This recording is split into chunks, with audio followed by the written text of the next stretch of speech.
morning. Anak, halika. Lutuan kita ng masarap mong breakfast. Kasama ang mahiwagang golden kawali ni Mommy Dars. So, ang lulutuin ko sa iyo this morning is ginisang sayuti with egg.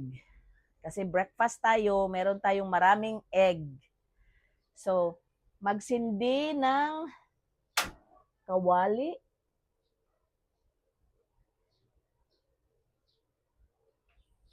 At ito pala ang sangkap natin. Of course, yung sayuti, may 3 egg tayo, meron tayong bawang, bombay, kamatis, atsal, at sibuyas dahon. Oil at asin at bitsin nandito. So, ginisa tayo. So, meron tayong oil. Ilagay ang oil sa kawali.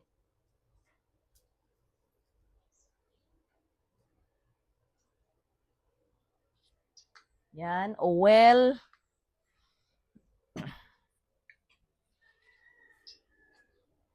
Pag mainit na si oil,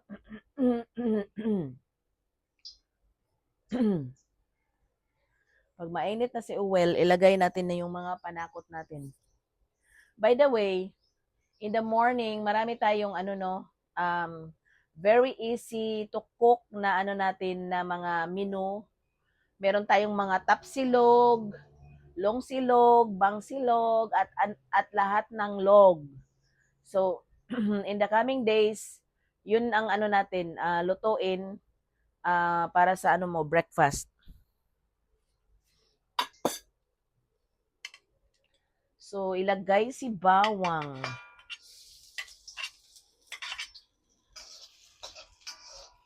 Bawang,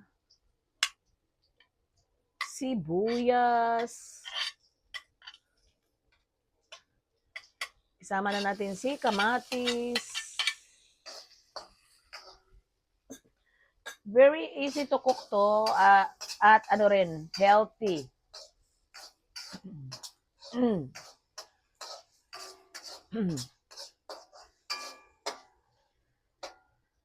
Easy to cook and healthy.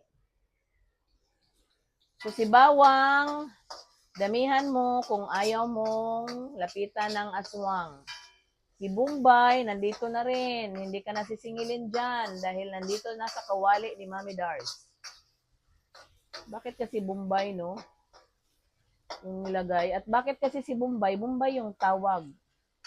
Hindi ko siya ma-relate. Or nauna si Bombay before si Bombay na maniningil ng 5-6. Nauna siguro si Bombay, no? Or, imaginin ko na lang, dahil yung mga nagpa 5-6 ay mahilig sila sa Bombay. Kaya Bombay yung tawag. Siguro gano'n, no? Hindi, mga ko lang yun. Guni-guni. At ilagay na natin si sayote. Si sayote ay marami din tong pwedeng ihalo. Kahit ano. But dahil kasi gusto natin ng healthy breakfast, so ito yung niluluto ko para sa iyo. Diba? Oh. At very easy lang din tong lutuin. O kahit easy lutuin, pero yung tinatamad ka, hiwain pa nga lang yung natin, sayuti ay tinatamad ka na, so hindi maging healthy ang breakfast. So wag patamad-tamad. At kahit easy siyang lutuin, pero naman siya, takip natin. Lagyan siya ng kunting water district dahil maano siya madry kung walang water district. Kunti lang. So kahit easy siyang lutuin pero tinamad ka, tamad paghiwa pa lang, pagbalat pa lang itong sayuti, tinatamad ka na. Hindi talaga healthy yung yung breakfast. So walang patamad-tamad kung gusto mong maging healthy yung natin pagkain.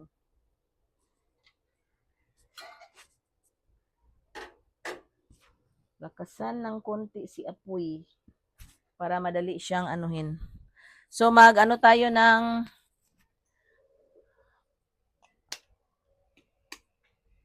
etlog, magbatil.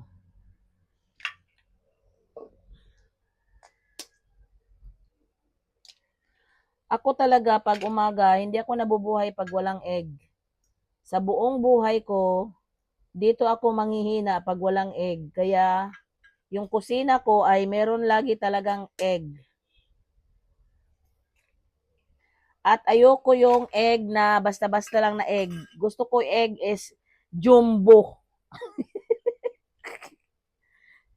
Pag bumibili ako ng egg, jumbo. Hindi ako bumibili ng maliliit. Mahilig talaga tayo sa malalaki. Si asin. Ganito to si asin. Ayan.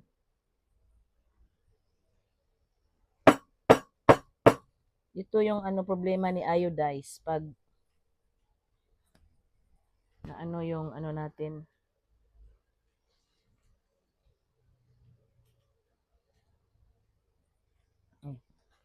Wala na.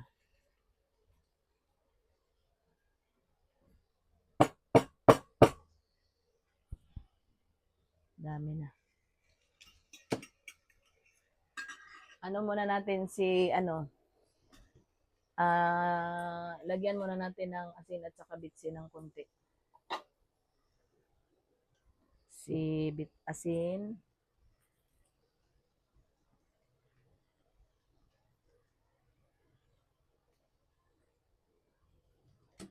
Konting bitsin.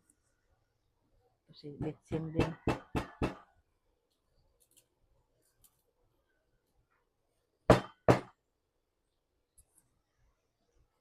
Konti. Lagyan natin siya ng pamintang durog para maanghang-anghang.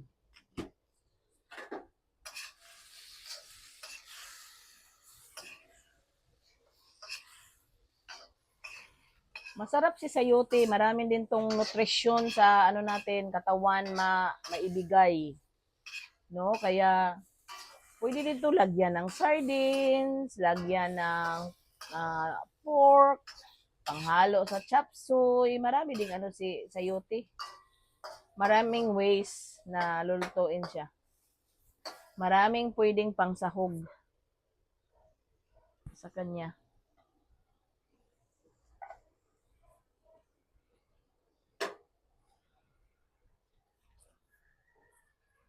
Si egg ay ibatil-batil na natin kasi malapit nang maluto si si sayote. Huwag masyadong si sayo kung magluluto ng gulay, huwag masyadong yung overcook ba?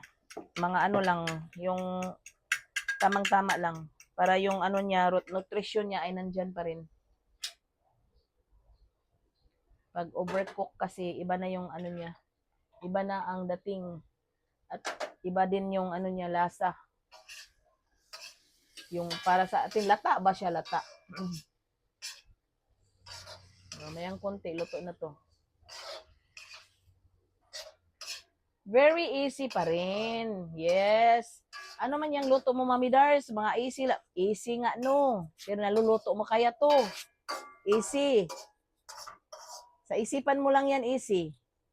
Pero pag balat pa lang ng ng sayuti ay napakatamad mo na. Kaya nga, lagi ka lang nagprito ng itlog. Dahil tamad ka. Nag-open ng mga canned goods dahil tamad ka. Oh. Yan.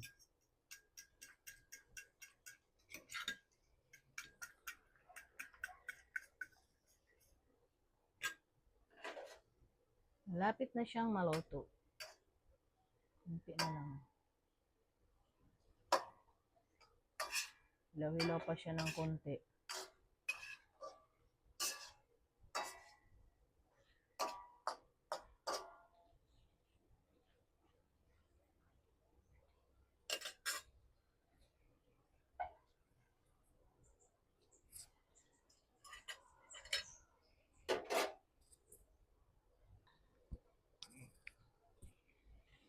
So, malapit na siyang luto or luto na siya. Lagay natin si atsal.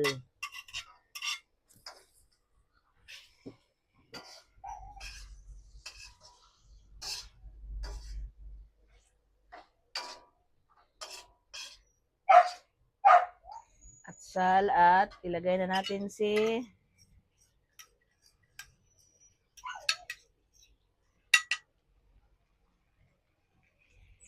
egg.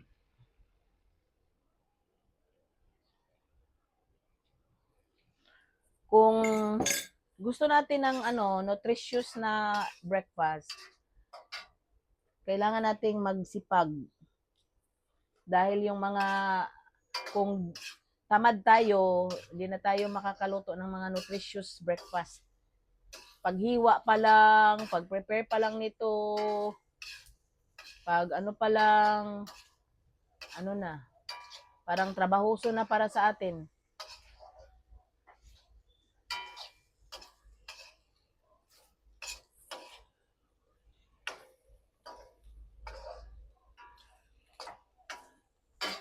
Masarap pa rin yung mga basa-basa.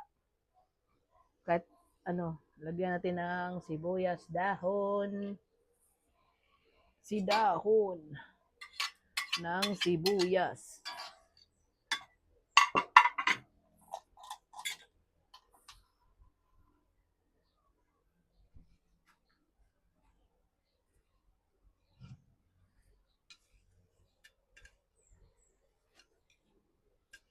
Ilipat na natin siya sa lagayan. Luto na. So, always remember, ang pagluluto ay passion. Kailangan meron tayong 80% love from my heart, 20% kilig. Dahil kung walang kilig sa pagluluto, hindi maging masarap ang luto natin. So ito na ang ginisang sayuti with egg. Luto na ang ginisang sayuti with egg. Ito na ang luto ng ina mo.